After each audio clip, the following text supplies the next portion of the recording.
Good morning students. मैं CP Mishra आप लोगों का एक बार पुनः स्वागत करता हूं अपने इस हिंदी के क्लास में। प्यारे बच्चों, इस समय हम लोग कबीर दास जी के द्वारा लिखा हुआ रचित किया हुआ ये साखियाँ पढ़ रहे हैं। साखियाँ का कल मैं जो है 3 साखियाँ बता दिया था, 3 साखियों का अर्थ आपको बताया था। आज ये चौथा नंबर है, ये चौथा नंबर का साखियाँ है, ये चौथा नंबर का है। आपको बताएंगे चौथा, पाँचवा, छठवां और ये 7वां। ये आज हम आपको 4 बताएंगे। देखिए, आइए मेरे साथ आप लोग मिल करके पढ़िए। पखा पखी के कारणे सब जग रहा भुलान, निरपख होय के हरि भजय सोई संत सुजान। हिंदू मुआ राम कहे, मुसलमान खुदाई, कहें कबीर सो जीविता, जो दोहों के निकट न जाई। काबा फिर काशी भया, राम ही भया रहीम, मोट चून मैदा भया, बैठ कबीरा जीम। ऊंचे कुल का जन्मिया, जे करनी ऊंच न होई, सुबरन कलश सुरा भरा, साधु निंदा सोई। ये साखियाँ आपने पढ़ा। अब आइए इसका शब्दार्थ देखते हैं। पखा पखी, पखा पखी का मतलब होता है पक्ष विपक्ष। पखा पखी का मतलब होता है पक्ष विपक्ष, पक्ष और विपक्ष, जिसको हम लोग कहते हैं पखा पखी। कबीर दास जी ने कहा है पखा पखी, पक्ष और विपक्ष। कारणे मतलब होता है कारण, कारणे मतलब होता है कारण, जग मतलब होता है संसार, भुलान मतलब होता है भूल गए हैं, भुला दिए हैं। निरपख मतलब होता है निष्पक्ष, निरपख का मतलब होता है निष्पक्ष। निष्पक्ष मतलब किसी पक्ष का नहीं, कोई भेदभाव नहीं, कोई पक्षपात नहीं। होय के हरि भजय, भजय मतलब होता है भजना, सोई मतलब होता है वही, संत सुजान। संत मतलब सज्जन और सुजान मतलब चतुर, बुद्धिमान। हिंदू मुआ राम कहे, मुआ मतलब मर गया, राम कहे मतलब राम को कहते हुए, मुसलमान खुदाई और मुसलमान खुदा को, खुदाई मतलब खुदा को। कहें कबीर सो जीविता, सो माने जो, जीविता माने जीवित रहता है, दोहों मतलब दोनों के, निकट मतलब समीप, जाय मतलब जाना। काबा और काशी, इसमें 2 आया है, काबा और काशी। काबा का मतलब होता है एक मुस्लिम भाइयों का तीर्थ स्थान, जिसको हम काबा के नाम से जानते हैं, और हिंदू का एक तीर्थ स्थान होता है जिसे हम लोग काशी के नाम से जानते हैं। तो काबा और काशी, काबा का मतलब मुस्लिमों का तीर्थ स्थान और काशी का मतलब हिंदुओं का तीर्थ स्थान। भया मतलब हो गया, राम ही भया रहीम, राम ही राम, भया मतलब हो गया, रहीम। मोट चून, मोटा मोटा आटा, मोट चून मोटा आटा, जैसे गेहूँ, गेहूँ से ही आटा बनता है, तो मोट चून वही गेहूँ ही मोट चून मोटा आटा है। और मैदा, जब उसको हम ले जाते हैं मशीन में, चक्की में डाल के उसकी पिसाई कर देते हैं, तो वह मैदा आटा बन जाता है। वही मोट चून, मोटा चूना जो गेहूँ था वो मैदा बन जाता है, आटा बन जाता है। बैठ कबीरा जीम, बैठ मतलब बैठकर, और जीम मतलब होता है खाना। जीम मतलब क्या होता है? खाना। ऊंचे कुल का जन्मिया, ऊंचे मतलब ऊंचे, उच्च खानदान, कुल मतलब खानदान में, वंश में। ऊंचे कुल मतलब उच्च खानदान में, उच्च कुल में। जन्मिया मतलब जन्म लिया। जे करनी ऊंच न होए, करनी मतलब कर्म, करनी का मतलब होता है कर्म। सुवर्ण मतलब होता है स्वर्ण, सुवर्ण का मतलब होता है स्वर्ण, और स्वर्ण का मतलब होता है सोना। कलश, कलश मतलब एक पात्र होता है, कोई बर्तन होता है, उसी को कलश कहते हैं। सुरा, सुरा का मतलब होता है मदिरा, जिसे हम लोग शराब कहते हैं। हरा, साधु मतलब होता है सज्जन, साधु मतलब सज्जन, और निंदा मतलब होता है बुराई, और सोई मतलब वही। आइए पुनः एक बार शब्दार्थ को, जब तक शब्दार्थ समझेंगे नहीं तब तक इसका अर्थ कर नहीं पाएंगे। पखापखी, पक्ष विपक्ष, कारणे मतलब कारण, जग मतलब संसार, भुलान मतलब क्या बताए हैं, भुला दिया। निरपक्ष, निरपक्ष मतलब निष्पक्ष, भजय मतलब भजना, सोई मतलब वही, संत मतलब सज्जन, सुजान मतलब चतुर बुद्धिजीवी, मुआ मतलब मर गया, खुदाई मतलब खुदा ईश्वर, सो जीविता जो जीवित है, दूहू मतलब दोनों के, निकट मतलब समीप, जाय मतलब जाना। काबा एक मुस्लिमों का तीर्थ स्थान, काशी हिंदुओं का तीर्थ स्थान, मोट चून मोटा चूना अर्थात गेहूँ, मैदा मतलब आटा, महीन आटा, पिसान जिसे हम लोग पिसान गांव की भाषा में पिसान कहते हैं, आटा कहते हैं। बैठ मतलब बैठकर, जीम मतलब खाना, ऊंचे कुल उच्च खानदान में, उच्च कुल में, उच्च वंश में, जन्मिया मतलब जन्म लिया, करनी मतलब कर्म, सुवर्ण मतलब स्वर्ण, कलश मतलब कलश एक पात्र, सुरा मतलब मदिरा या शराब, साधु मतलब संजन सज्जन, निंदा मतलब बुराई। अब आप देखिए इसका एक एक का शब्दार्थ। देखिए कबीरदास जी ने इसमें कहा है, पखा पखी के कारणे सब जग रहा भुलान। पखा पखी मतलब पक्ष विपक्ष के कारण, सारा संसार सब जग रहा भुलान, आज सारा संसार भूल गया है। किस लिए भूल गया है, क्यों भूल गया है? क्योंकि सब लोग पखा पखी के कारण, पक्ष और विपक्ष के कारण आपस में भूल गए हैं। मतलब अपने आप को महान, अपने धर्म को उच्च बताना, दूसरे के धर्म की निंदा करना, किसी धर्म का पक्ष लेना, दूसरे धर्म की बुराई करना। पक्ष विपक्ष मतलब एक दूसरे धर्म का पक्ष लेना, एक दूसरे का समर्थन करना और एक दूसरे धर्म की बुराई करना। जैसे कुछ लोग हिंदू धर्म का पक्ष ले रहे हैं तो और अन्य धर्म की निंदा कर रहे हैं। मतलब पक्ष विपक्ष, निष्पक्ष नहीं हो रहे हैं सब लोग, पक्ष विपक्ष मतलब पक्ष विपक्ष के कारण, पक्ष विपक्ष के चक्कर में, एक दूसरे को नीचा दिखाने के चक्कर में, एक दूसरे की बुराई और एक दूसरे का सम्मान, यही पक्ष विपक्ष होता है। और इसी पक्ष विपक्ष के चक्कर में पड़ करके सारे संसार के लोग भूल गए हैं। क्या भूल गए हैं? भूल गए हैं निरपक्ष होय के हरि भजे सोई संत सुजान। निरपक्ष मतलब निष्पक्ष भावना से, जो इन भेदभाव से ऊपर उठ करके जो ईश्वर का, भगवान का भजन करता है, वही सच्चा संत होता है, वही सच्चा ज्ञानी होता है, वही सज्जन, वही ज्ञानी पुरुष होता है। कबीरदास जी कहते हैं कि जो निष्पक्ष भाव, कबीरदास जी कहते हैं पखा पखी के कारणे सब जग रहा भुलान। आज के संसार में इस समय संसार के सारे लोग पक्ष विपक्ष के चक्कर में पड़ करके अपने कर्तव्य को भूल गए हैं, अपने उद्देश्य को भूल गए हैं। कबीरदास जी कहते हैं कि पक्ष और विपक्ष के चक्कर में उलझ करके संसार के सारे लोग अपने उद्देश्य को भूल गए हैं, अर्थात ईश्वर की भक्ति को भूल गए हैं। जब निष्पक्ष होकर के लोग ईश्वर की भक्ति करते हैं, भगवान का भजन करते हैं, तो वही सच्चे संत होते हैं, वही सच्चे ज्ञानी होते हैं। एक बार पुनः देखिए, पखा पखी के कारणे सब जग रहा भुलान। कबीरदास जी कहते हैं पक्ष विपक्ष के चक्कर में उलझ करके संसार के सारे लोग अपने दायित्व को, अपने उद्देश्य को भूल गए हैं। निष्पक्ष होकर के जब लोग ईश्वर की भजन करते हैं, भगवान का भजन करते हैं, तो वही सच्चे ज्ञानी, सच्चे संत कहलाते हैं, वही सच्चे संत होते हैं।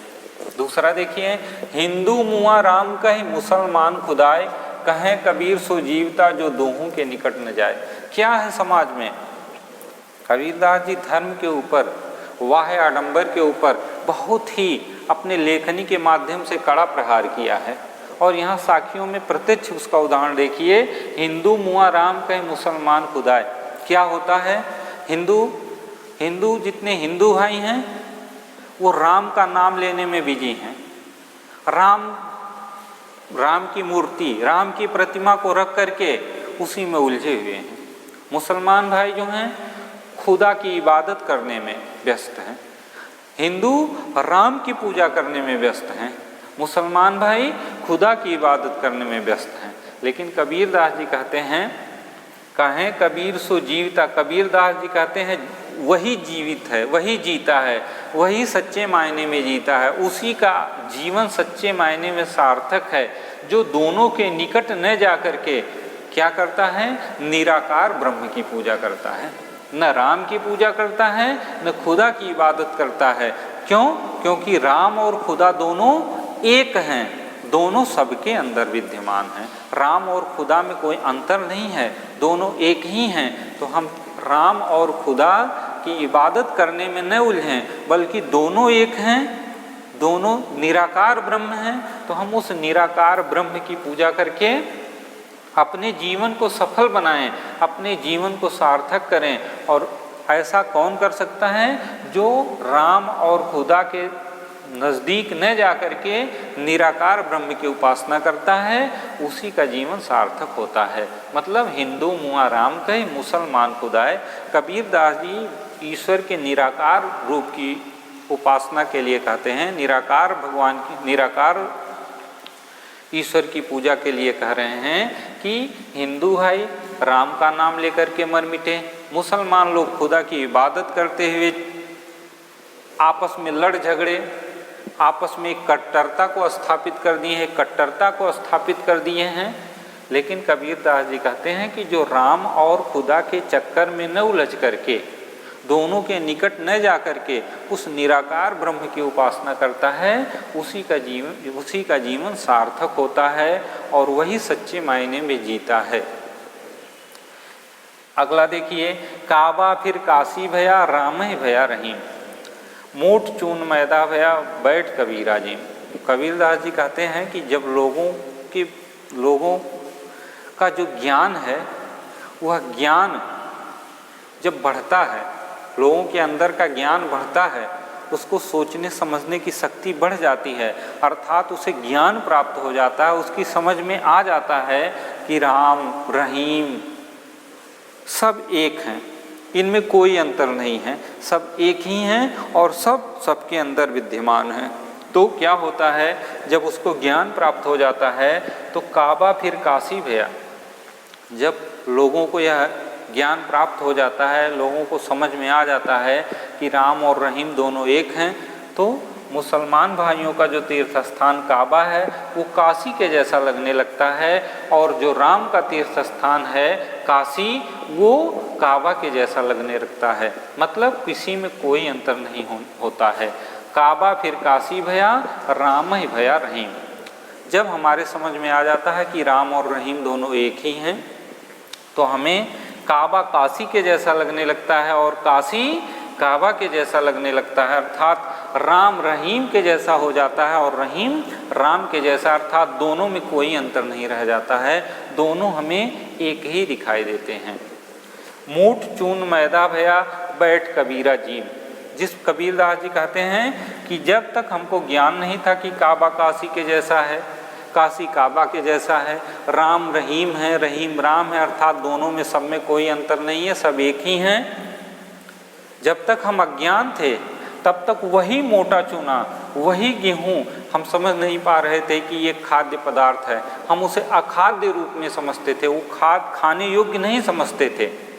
लेकिन जब हमें ज्ञान प्राप्त हो गया कि काशी काबा में कोई अंतर नहीं है, राम और रहीम में कोई अंतर नहीं है, तो वही मोटा चूना, वही गेहूँ अब मैदा की तरह से हो गया, मैदा बन गया है। हमको ज्ञान प्राप्त हो गया है, मोटा चूना मैदा के समान हो गया जिसे हम आराम से बैठ कर के खा रहे हैं, अर्थात आराम से बैठ कर के राम रहीम की महत्व को समझ करके उनकी उपासना कर रहे हैं, उनकी पूजा कर रहे हैं। अगला देखिए, ऊंचे कुल का जन्मिया जे करनी ऊंच न हो। कबीरदास जी कितना अच्छा बात कहते हैं कि ऊंचे कुल का जन्मिया, ऊंचे कुल, उच्च खानदान का, उच्च कुल में कोई जन्म ले लिया, किसी का जन्म उच्च खानदान में, उच्च कुल में हो गया, मतलब कोई राजा के घर हो गया, किसी का जन्म राजा के घर हो गया, किसी का जन्म बड़े खानदान में हो गया, किसी बड़े अधिकारी के घर हो गया, किंतु जे करनी ऊंच न हो, किंतु उसका कर्म, उसके द्वारा जो किया जाता है, जो कार्य किया जाता है, उसके द्वारा किया जाने वाला कार्य अच्छा नहीं है। ऊंचे कुल में, अच्छे खानदान में तो हमारा जन्म हो गया, राजा के घर में हमारा जन्म हो गया, लेकिन हमारा कार्य राजा के जैसा नहीं है, हमारा कार्य बहुत ही निम्न है, बहुत ही खराब काम हम करते हैं, तो क्या हमें लोग ऊंचे खानदान का कहेंगे? क्या हमें लोग ऊंचा कहेंगे? कभी नहीं कहेंगे।